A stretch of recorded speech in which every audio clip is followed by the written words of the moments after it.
Greetings and welcome to the ELAN webinar highlighting CARE's experience linking e-vouchers and social protection in Haiti. My name is Lily and I'll be moderating today's session. We have an exciting session for you today, but before we get started, I'd just like to cover a few logistical items. Please take a moment to introduce yourself, your name, your location, and your organization in the chat box on the right, thanks to those of you who have already done so. Or if you don't see this, you can click on the bubble icon at the bottom to see the chat box. Also, please mute your microphones if you're not speaking. If you don't see the presentation, try exiting and re-entering the webinar by downloading and using the Fuse app instead of entering through your browser. If you have trouble seeing or hearing during the session, do let us know, and we'll do our best to amend, though I'm regularly outsmarted by these webinar platforms. We're excited to have 3 team members from CARE Haiti today presenting, and it's my pleasure to introduce them. Presently, the Chief of Party and Director for the USAID-funded Kore Lavi Haiti Development Food Assistance Program, Aforika Juvenal, is a senior international development and humanitarian professional with extensive experience, including 15 years of technical and managerial experience in a variety of socio-cultural and development contexts. Aforika's professional track record includes management of CARE country programs in West Africa, regional management and leadership oversight of CARE country program portfolios in East and Central Africa, technical design and assistance of innovative food and livelihoods programming in the Horn of Africa. In his present Kore Lavi Chief of Party position, Aforika assumes the overall management and strategic leadership of the nationwide government-led social protection and food security program, which is implemented by a consortium led by CARE and including WFP, Action contre la faim, and World Vision in support of the Haitian Ministry of Social Affairs. Aforika is a versatile team player and leader striving to add value as an analytical and innovative thinker, a performance coach, an operations administrator, and a facilitator of organizational change. Aforika is multilingual and possesses, among other, working communication fluency in English and French. He holds a PhD in environment and natural resource management from St. Petersburg Mining University in Russia. Next, we have Roosevelt Suprem, who's an experienced professional with extensive knowledge in international development. He has accumulated almost 10 years of experience as an international consultant, working for different organizations on various types of project evaluation and management information systems in Haiti, Africa, and Asia. He is currently working as the Deputy Chief of Party for the Kore Lavi program, implemented under the leadership of MAST and on behalf of the government of Haiti, after more than 15 years of professional leadership professional experience both in senior project management positions and as a leading expert in monitoring and evaluation. Finally, Laure Antoine is currently the Social Safety Net Technical Coordinator of the Title II USAID-funded Development Food Assistance Program. His areas of expertise include, but are not limited to, organizational management and decision-making, organizational development, performance monitoring, and deliverable tracking, capacity building and staff training, grant implementation coordination, monitoring and evaluation, and livelihoods and agriculture. Laure has over 7 years of experience working throughout Haiti, including 4 years managing USAID-funded food voucher-based programs. Laure holds a bachelor's degree in natural resources management from Mount Hood Community College and is in the process of finalizing a licence in business administration from Madonna University.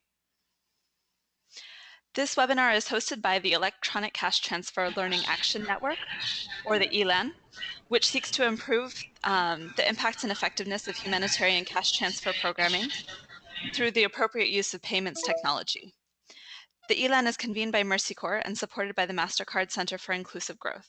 If you have a topic or program that you would like to feature on a future webinar, please contact Sarah Murray or me, and be sure to sign up for our mailing list if you haven't yet, to receive notices on upcoming activities. During the presentation, if you have any questions for the presenters, you can pose them in the group chat box, and we will address them during the question and answer session. With that, I'll hand over to the CARE team.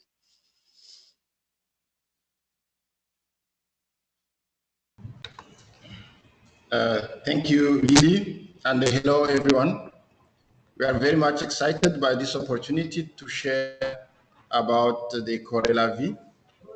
program in Haiti, which is USAID funded, and in support of the government of Haiti to set up a nationwide institutionalized long-term social protection program. We are going to take you through a presentation which includes the country overview very briefly. We will give you also an overview of the program, Kore Lavi program. Then we move into our early results. The program has been in implementation for 2 years. It's a 4 years program. And as we talk through our challenges, we'll share about lessons and the solutions we had for those challenges. And as we see, we go through the government stewardship, targeting, the e-voucher transfers, and the private sector linkages, as well as complementary services.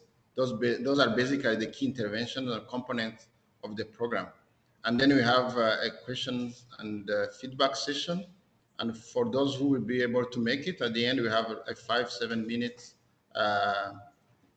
video documentary, but also we have the link. You can watch it at a later stage at your convenience. Just to start with briefly about the context in Haiti, it's very important to talk through that. And we are talking about the supply and the demand for social protection in Haiti. And based on World Bank analysis done last year, it's clearly we are in a context with widespread poverty and chronic poverty, where nearly half of the households are chronically poor, and we have high level of food insecurity, and which are around 40%. And we have basically 1 million people slightly above the poverty line, which means that those people can easily fall into the extreme poverty when shocks occur, and there are a lot of shocks in affecting Haiti. We are talking about a context where like 8% of the total population receives social assistance in terms of transfers or food aid, so it's really a very limited coverage. And in Haiti, we have a highly unequal society where like basically 5% of the population own 50% of the national wealth, and 17.5% of the public spending, government public spending, the social sector represents 17% of the national spending on social needs. And in this context, we are seeing, and Kore Lavi is designed on a principle that the understanding that this social protection is a means for, of course, as to stabilize and to put many households on the growth path, but it's an end in itself.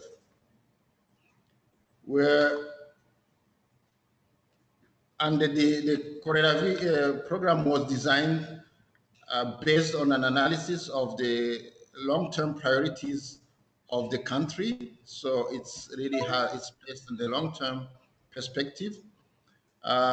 It's based on the fact that we have short-lived and insufficient safety net, as you saw previously, underserving the chronically neediest, in particular in remote areas. There has been like a number, and there are always a number of initiatives, short-lived, emergency type, and they are not really serving the neediest, especially in the remote areas.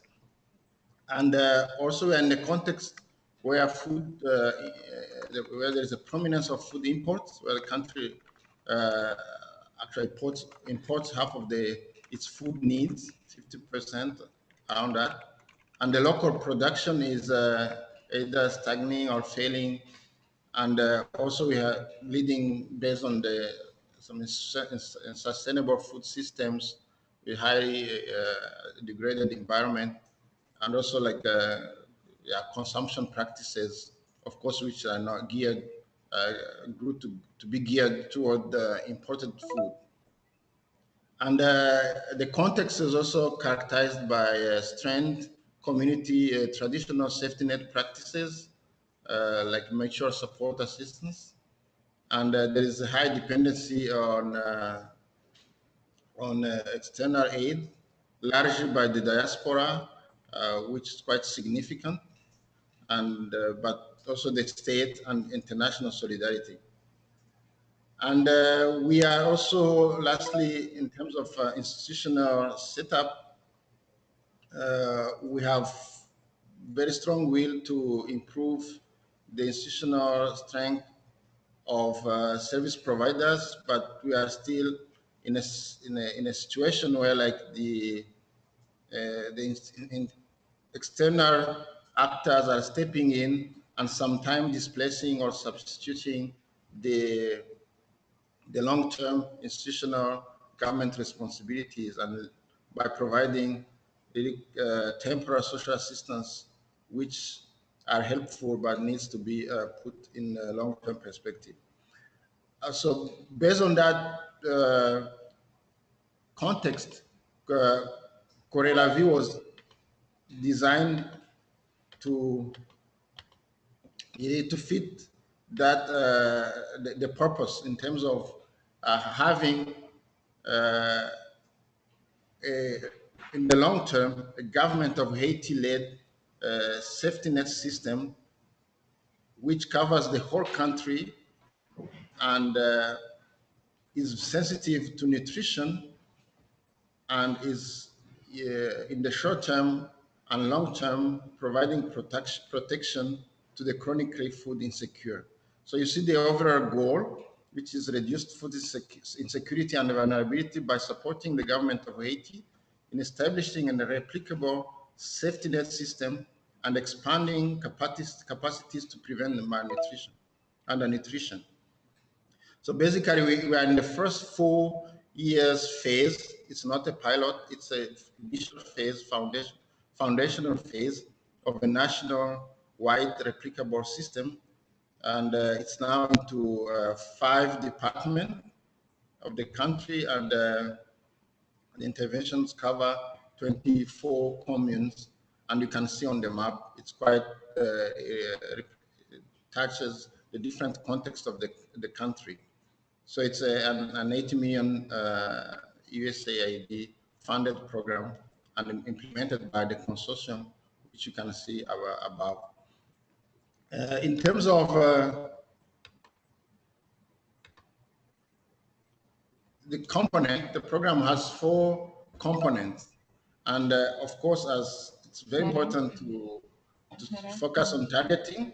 So the first component is to set up, to have national vulnerability targeting systems led by the government of Haiti, so the Ministry of Social Affairs. In that regards, and you will see some details later, the idea is to have a national index on vulnerability, which is on anti-privation, which is institutionalized, and to have a national vulnerability information system hosted by the government of Haiti, and including listing 150,000 households and in 16 communes, including 2 urban areas. That is the first foundational component of the program. So once the targeting is done, which is census-based, for approximately 150,000 households, the next component of the program is to take the 10% poorest, so the bottom 10%, and provide on a long-term predictable basis a complement of $25 a month food vouchers plus complementary services in 16 communes, as I said, in 2 urban areas. So this phase is meant to target 17,700 households who will be supported to access locally produced nutritious food through electronic and paper transfers. The third component, which is very important, is preventative and preventing the safety net to be overloaded is to prevent malnutrition. Targeting 173,000 beneficiaries with a 1,000 days approach, which has care groups, behavior change communication, and conditional in-kind transfers, supporting also community engagement in preventing malnutrition, and that component targets 24 communes. The foundational, very important component of this program, and which this sets it apart from previous interventions in Haiti, is the fourth component, which is building key government institutions, starting with the Ministry of Social Affairs, to gradually and competently take over the oversight, management, and coordination of this kind of system. So this component is geared toward coordination and management functions and systems of the Kore Lavi safety net, meaning human resources, institutional collaboration between ministries and agencies and civil society community organization. All those systems and functions are gradually handed over to the government of Haiti. So this gives you the design of the program, again in its four interlinked component. So in my colleagues, starting from Roosevelt Supreme, we take you through the specifics, early results along these components, focusing on the challenges so that you can see what we have to deal with and to solve, and also providing solutions and lessons. And then Laurent Antoine will take over to specifically focus on the electronic transfers and how these are really looked at beyond a project perspective to be put into a national systems, which is meant to last and to serve in the long term the chronically food insecure populations in Haiti. So next time we want to start, as we said, by the foundation of the program, which is really the government stewardship. And over to you, Roosevelt. Thank you, Africa, and hi again to everyone. And as you explained it clearly, it was very important for the program to ensure and guarantee that the Ministry of Social Affairs, who stand with Kore Lavi for the government of Haiti, was very involved at all levels, at every step, in order to make sure that they will be able to replicate and sustain the achievement of the Kore Lavi program. So it has to be clear for everyone that since day one, Kore Lavi ensured that the Ministry of Social Affairs was involved at every step of the way, and also helped lead the key decisions regarding the implementation and the establishment of the safety net system. In this regard, there were the key actors who helped define the food basket that will be served into the safety net, the value of the vouchers. How did we come up to the vouchers, to the value of the equivalent of $25 that we are delivering every month to each beneficiaries? How to go around the targeting in order to make sure that, as we say, we need to target the 10% of the most vulnerable. How do we go around that? We will clarify that later.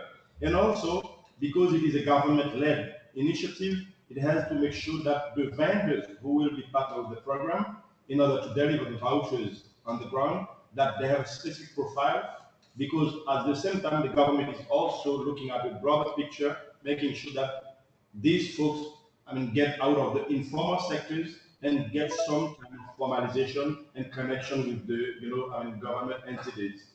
So we spent more than let's say over 100 millions working with them during the first year of implementation of the Kore Lavi. And I have to clarify that since day one, we regularly, continuously meet with the ministry throughout the monthly technical work group.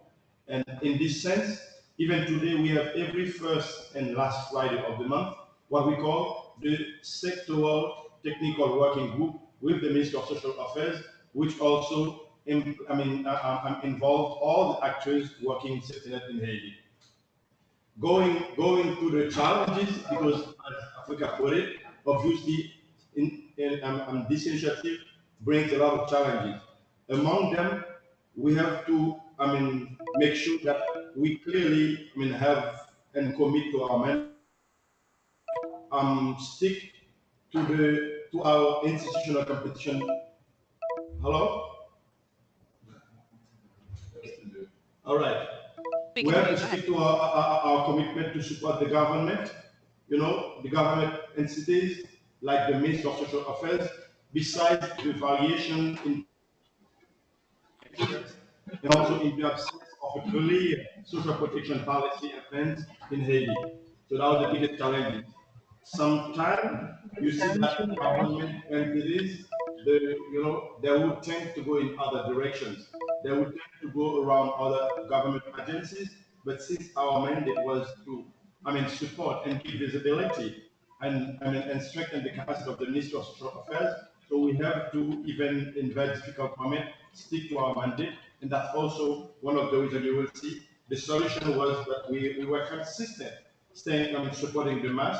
So it was genuinely emphasized the importance of ensuring that the government will be able to take over after Kore Lavi. So this kind of commitment build trust between us and the ministry, and that's also what I would call the engine of our partnership. Also, it was quite challenging to get the government to formalize this partnership with Kore Lavi, and especially to engage themselves, to commit to take over the program at the end, because we know the government situation is not the best. They have financial constraints, they have different difficulties that they're facing. So it takes us some time and also a lot of persuasion to ensure that they would commit and they would engage themselves both to be involved in all the stages of the current stage, but they also have to commit to make sure that they will replicate the program and bring it to other departments at the end. Another challenge was the fast track process with the public survey, because we have constraint in regard to our policy.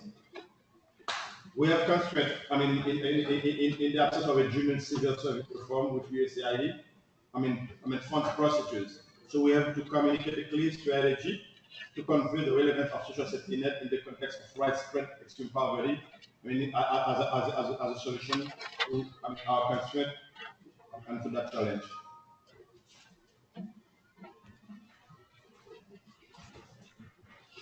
One of the other key, step that was very, very clear for us, we have to set an objective approach to build a robust targeting mechanism.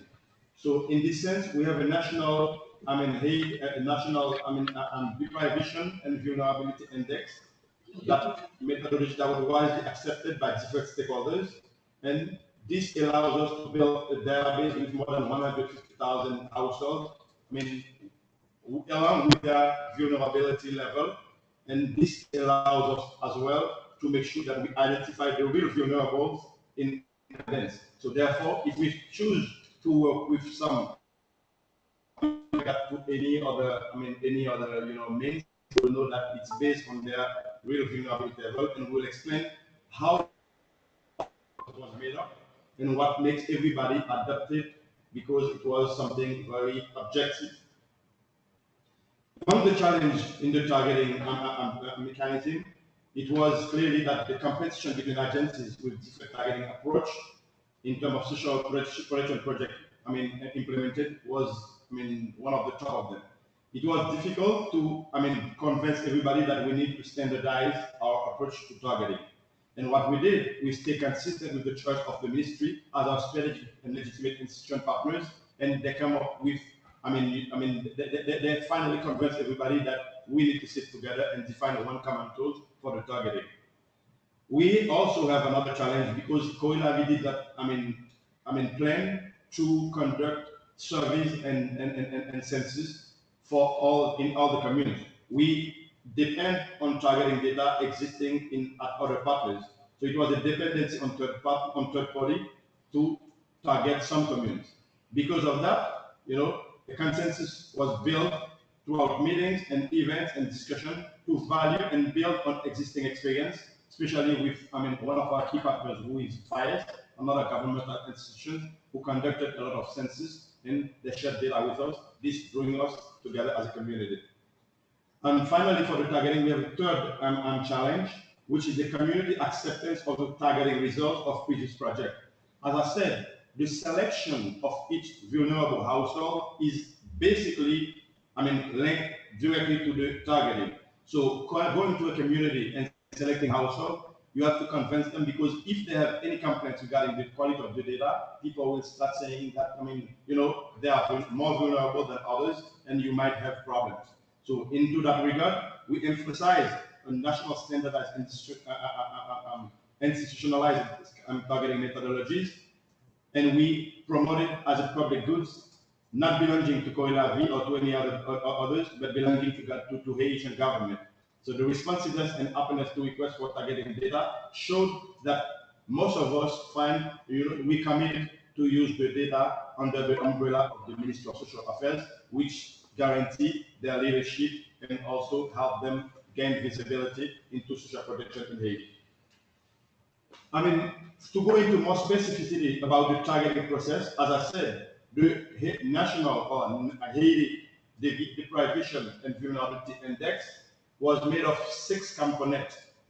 As you can see it, all right, we have the demographic and vulnerability and health. That was one of the components with 5 in these indicators in it.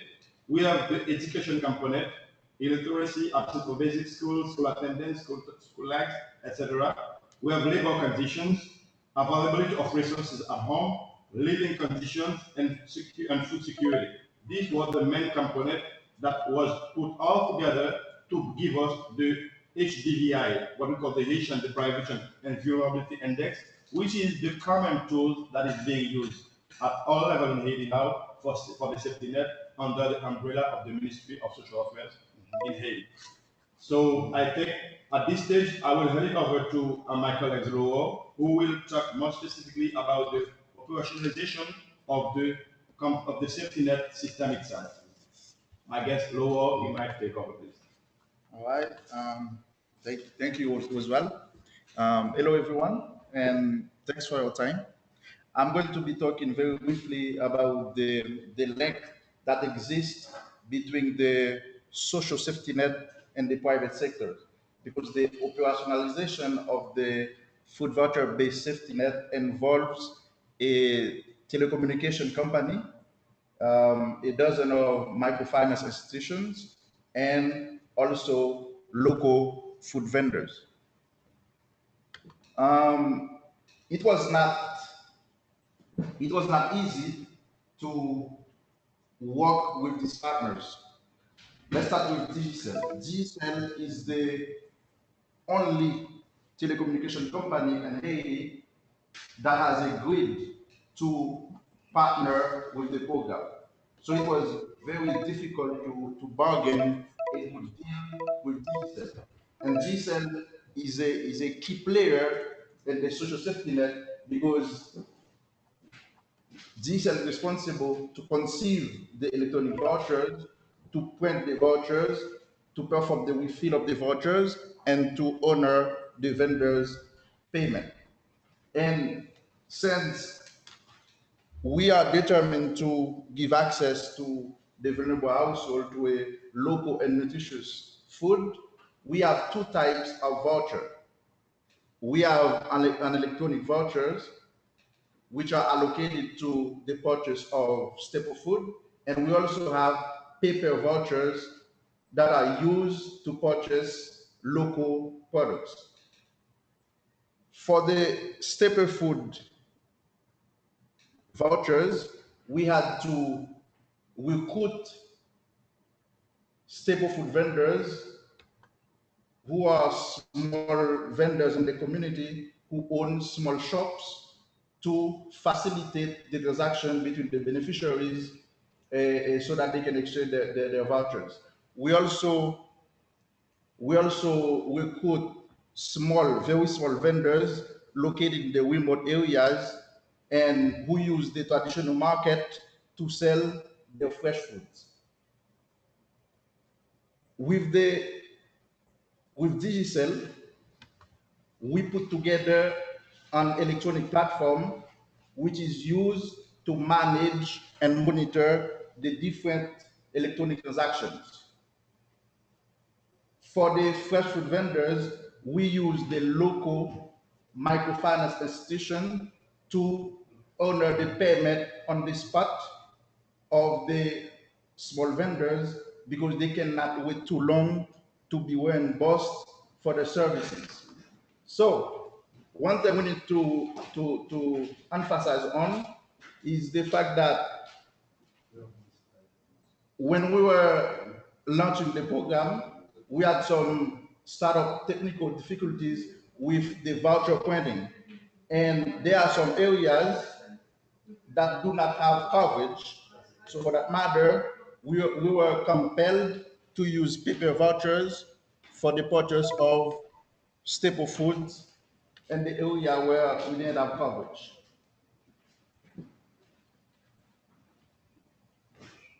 And again, for the staple food vendors, local vendors, it was not easy to partner with them because as the program requirements, they had to, get their legal papers, they had to have a bank account and so forth. So they were very reluctant at first to get involved in the program. And as a coping strategies, we sat down with them through a vast mobilization campaign, selling the long-term benefits of the program so that they can get involved.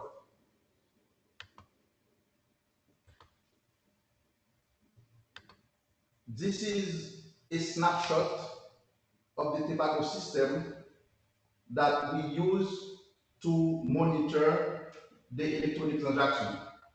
And through that platform, we not only we fill the vouchers, but we ensure that the vendors are being paid, and we ensure that the beneficiaries redeem their vouchers. So that's the system that called Kepago that we use to manage the electronic transactions.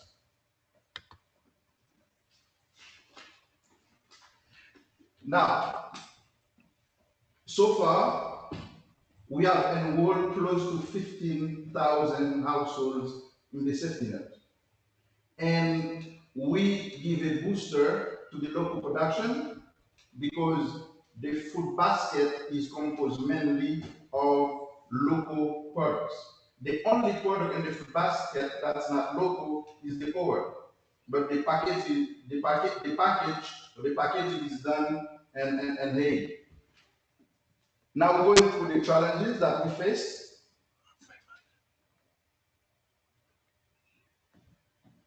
We're going through the challenges that we face. For instance, to enroll the 15,000 beneficiaries, it was not easy because of those people, they live in very hard to reach areas. So in order to find them, we had to recruit local skilled staff to do the job. Those people live in the community, they know the beneficiaries, and they could very easily, find the beneficiary during the notification process. One challenge that we faced was a negative perception that the beneficiaries hold vis-a-vis the program. Because from past experience, once they know that a program is led by the Haitian government, there is a distrust that's born by the way. So they thought that was going to be the same thing. But when they sat down with them, explaining the key difference, between that program and the previous program, and they agreed, to participate in the program. And One other challenge that we faced was about the value of the vouchers. The value of the vouchers is 25 US dollars, which equals to 1,100 goods and the Haitian device. The beneficiaries said that that amount was too small and that they didn't want to, for them it was a waste of time to be receiving 25 US dollars per month. And then we had to explain to them that the 25 US dollars represented a contribution at about 25% of the local food basket. Another challenge was that the beneficiaries feel more comfortable consuming imported goods because usually the food basket, the local food basket is more expensive than the imported commodities. So we had once again with vast mobilization campaign to explain to them the benefit of consuming local goods, not only for the nutrition aspect, but also for the booster that we give to the local production by injecting about $250,000 every month. One more thing was that the small vendors who operate in the community market, they were very receptive. They didn't think that we were going to pay them on time. So they didn't really accept to integrate the program by fear of losing their money. It was very hard for us because when we launched the program, we have quite a few vendors on the market. But after seeing how we do things, we pick up the spot and they receive all their money, and then they become, to be more comfortable with the system.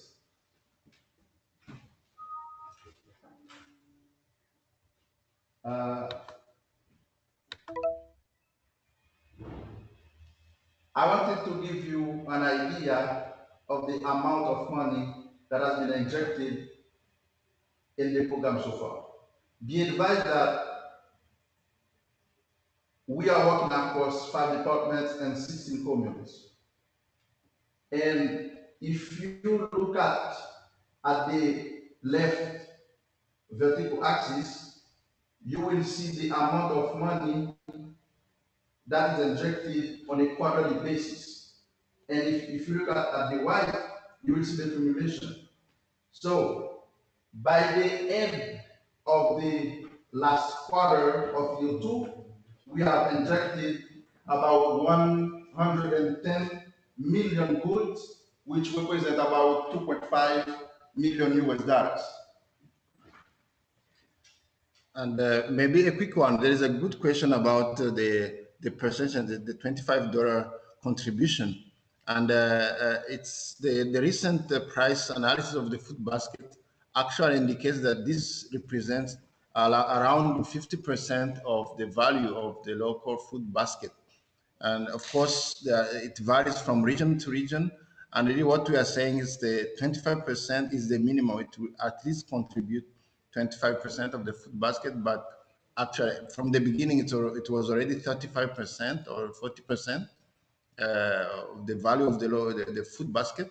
And I think we're still around that. Yes, and I think there is an interesting question being asked here. Let's note that because we have enough time to go through the details, but for the operationalization of the safety net, the beneficiaries do not need a cell phone. Only the vendors use the phone. The beneficiaries only have their vouchers, and then they go to the vendors and via the cell phone the vendor with the transaction. So in this case, the beneficiary do not have access to fund in order to perform the transaction. Okay. Right now, I'm going to leave the floor to my colleague Africa and Roosevelt so that they can talk about the other services that are being offered to the safety net beneficiaries. Yes, thanks, Laurent. And for the complementary to the food voucher-based safety net, we have complement those socioeconomic services mainly nutrition and savings, community managed savings, but we do also endeavor to link safety net beneficiaries to other services not directly managed by the program. So up to now, in terms of results, we have scaled up prevention malnutrition, and we are reaching around 80,000, more than 80,000 beneficiaries, and we are seeing, comparing to the beginning, a decrease in MAM cases, moderate acute malnutrition cases, being referred or detected and referred by the program to, and we have seen a rapid uptake of the community savings methodologies, which is community-led. It's called Village Savings and Loan Associations. And up to now, the program has helped establishing and functionality of 700 village savings and loan groups, which have mobilized internally up to 700,000, around 700,000 US dollar in savings, and 70% of them are in loans. So basically, when you look at the growing also number of safety net beneficiaries participating in these savings groups, which are heterogeneous, they are mixed, poor and non-poor. We have now 18% of safety net beneficiaries participating in these groups, and that percentage is steadily growing. So basically, we are here complementing the government-led safety net system with a community self-managed solidarity safety net, in a sense. We are also managing a school feeding pilot, which is, again, we have the feature of food vouchers, and it's local entrepreneurship based, as opposed to traditional and ongoing school feeding. So it's led by the private sector, local food vendors, and we have the intervention is outside the school education system. There's the pilot has school children, and we have actually completed the first school year. Vendors, caterers, food caterers, using clean energy kits, that's propane, gas, and they are co-sharing those equipment actually for their use. So they are participating in the cost of those items. So in terms of challenges implementing complementary services, because we are here relying on getting on board a new ministry, the Ministry of Health for the Nutrition, so which has a separate network of community agents. Then there's the challenge of connecting that network with the social protection network, which we are setting up in the same communities, so that connecting them so that they are mutually supportive and not the opposite. The other challenge is to assure people that are getting into savings group do not feel that they are threatened in their food safety net benefits. Because we found that some beneficiaries will be reluctant, saying, if I join a saving groups, I might be perceived that I'm not poor. So that's a challenge which we have to overcome, to encourage people to participate, and telling them that the safety net benefits is right, and it's based on targeting, and their self-reliance initiatives shouldn't be a reason for being the exit from the program. And also on the school feeding, is to convince the caterers, the food vendors, on like new propane, there's new kits, and also new payment modalities, because they used to have their money on day-to-day after each transaction. So in terms of solutions, we have really on the first of connecting two different networks. We are integrating the components. We are from the outset, and it's really a management constant attention to have staff working together. We got the Ministry of Health and Ministry of Social Affairs to work on a memorandum of understanding. They both sit on the steering committee of this program, and they are working together to commit and to build together a long-term safety net program, which probably we have a cash of food voucher based, but linked to the government, the public health policy, and to promote to be sensitive to nutrition.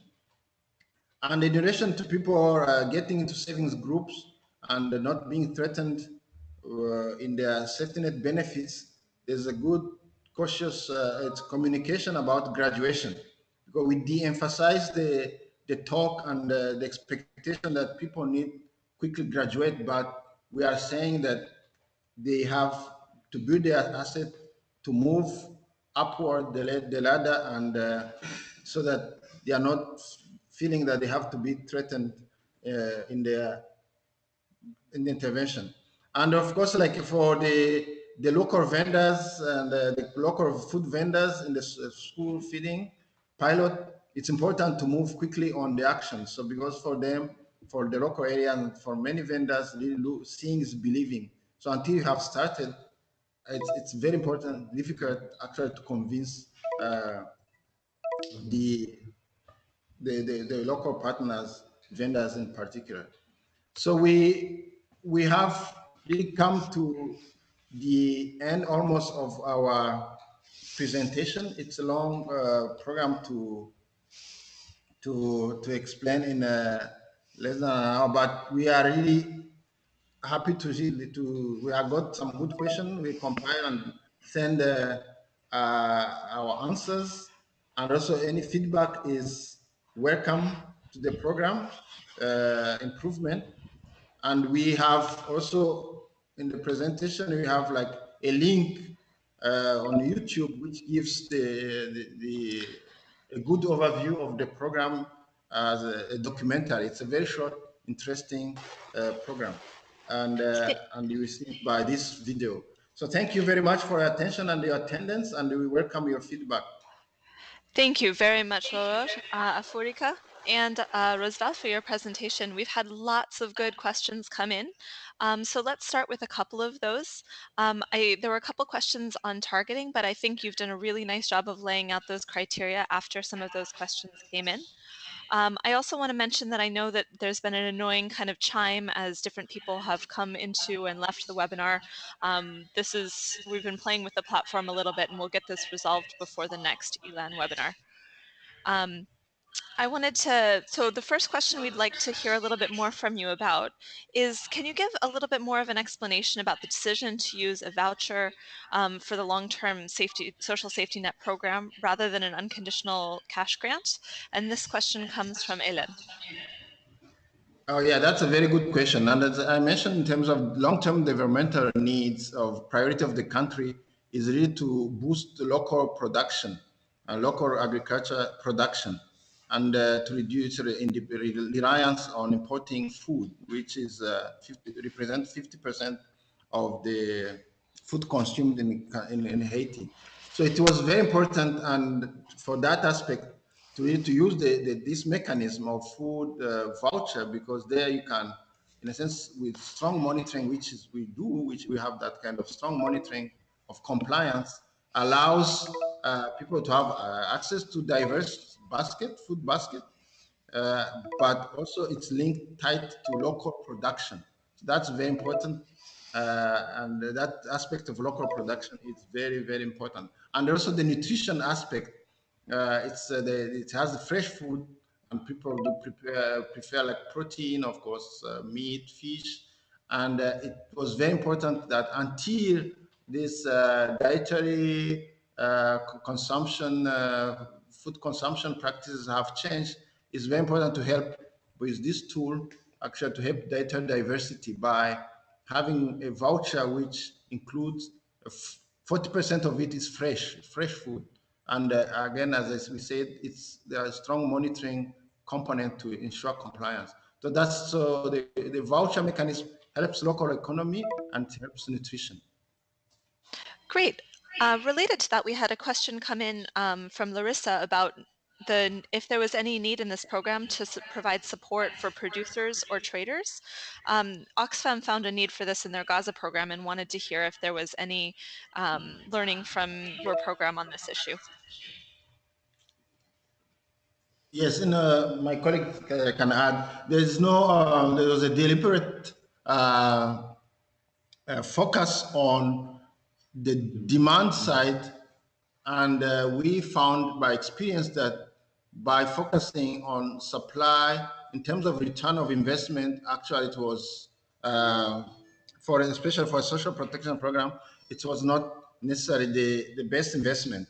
So, and we are saying we are focusing on stimulating demand, so injecting money, so that allowing the poorest to buy local, buy fresh, and the market, the production is following, and we don't see any increase in prices and the hikes linked to the demand. So the production is catching up. So I think that's really, and then we are now linking up with the Ministry of Agriculture and other programs working specifically on the productivity, the production side, so that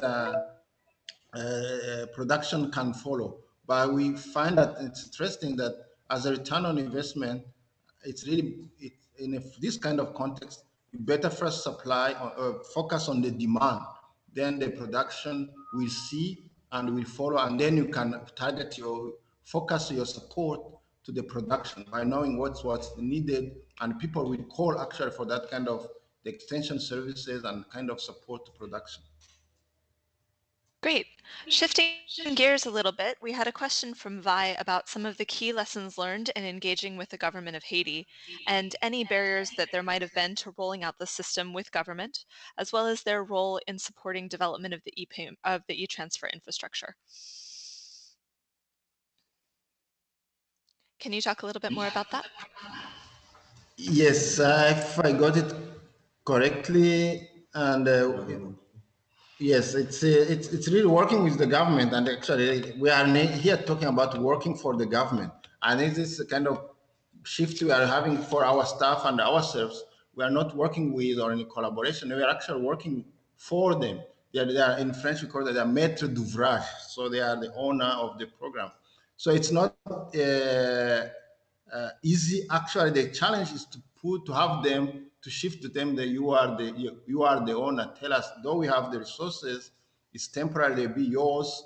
Then tell us and give us the direction, steer the program, and own them. So we are seeing that happening, and for us it's an achievement that despite the weaknesses, despite the fact that the consortium is having the resources, actually the government is taking the credit and is taking as its own, and they are giving us hard questions. Of course, there are issues like civil service reform. How do you get public service servants who are not adequately paid to think long term and take over and take responsibilities? So that's work in progress.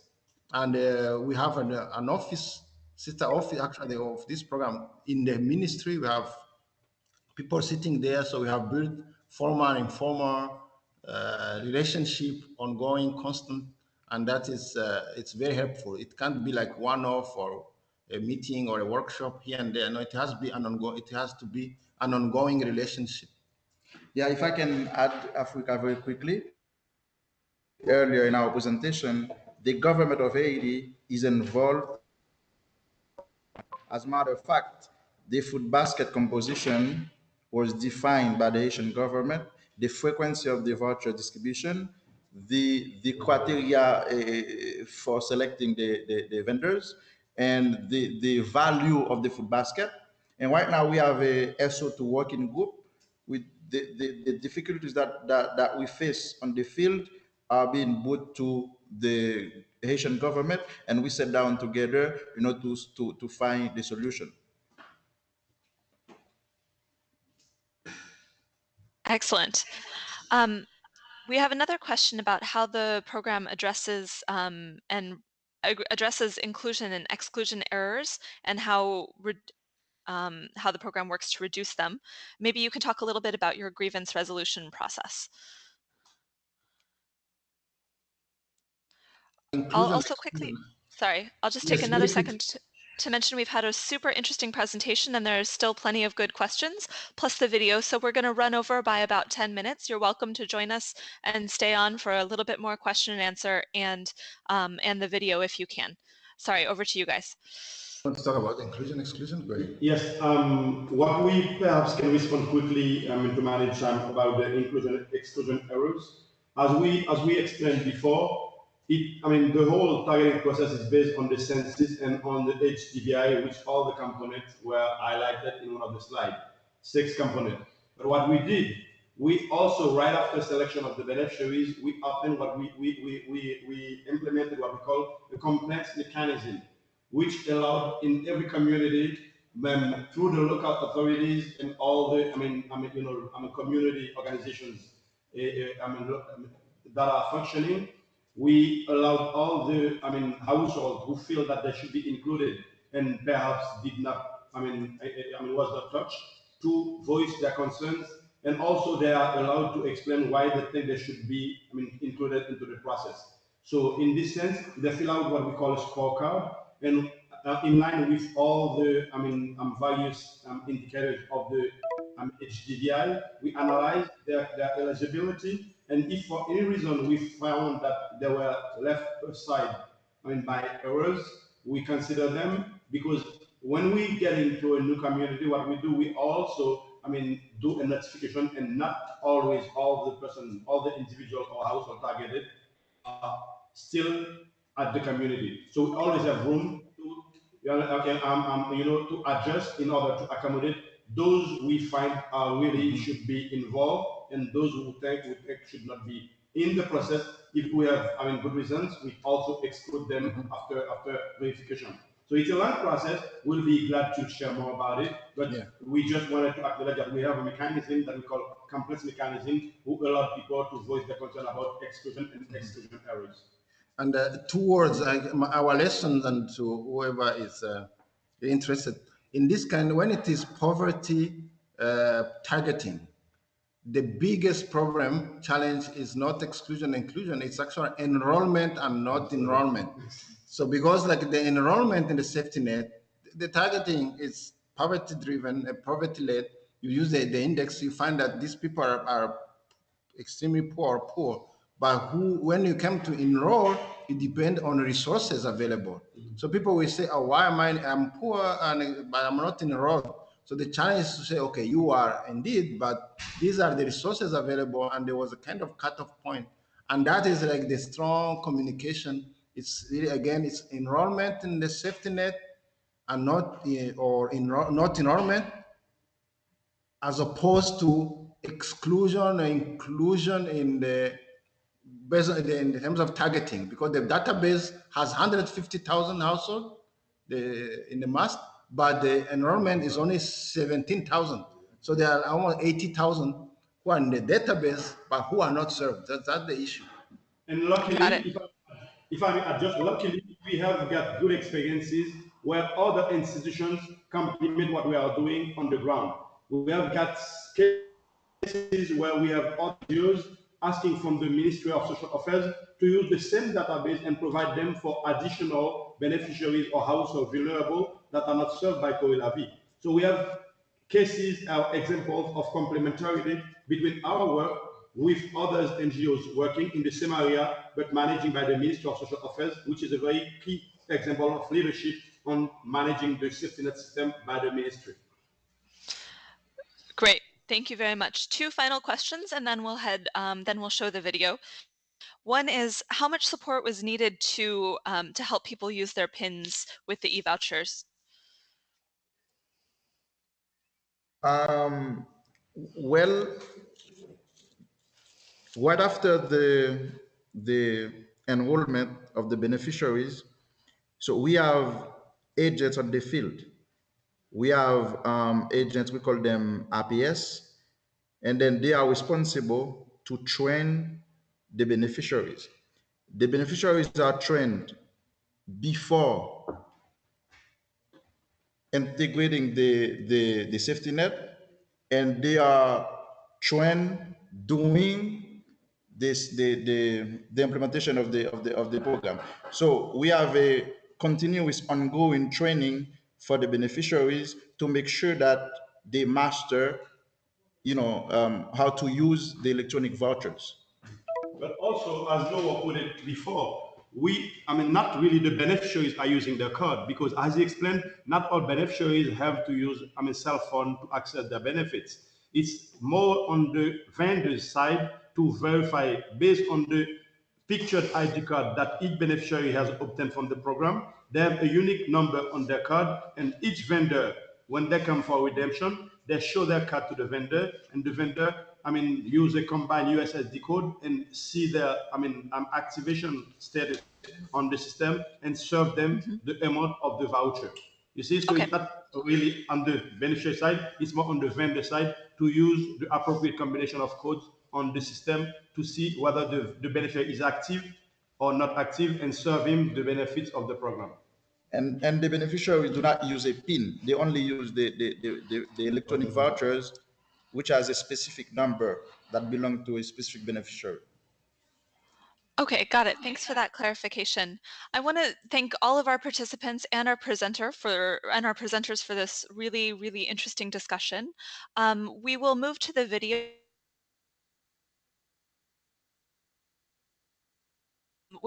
along with the recording of this webinar on the CALP webpage in the coming days.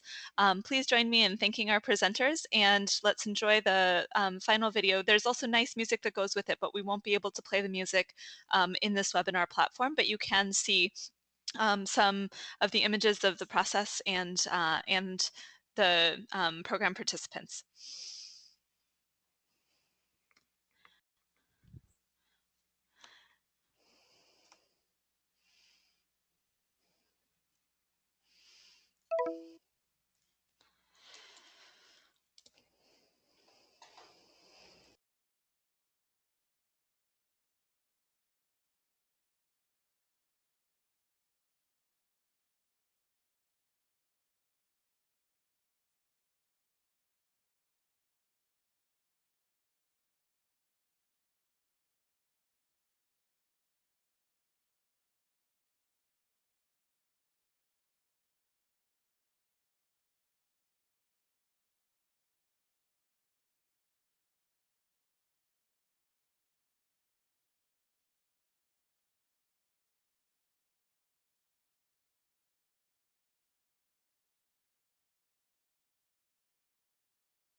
I want to say thank you once again to our presenters and for this wonderful video that showed us a little snapshot of the program. Thank you once again to our presenters and to all of you for attending, and we look forward to seeing you on the next ELAN webinar.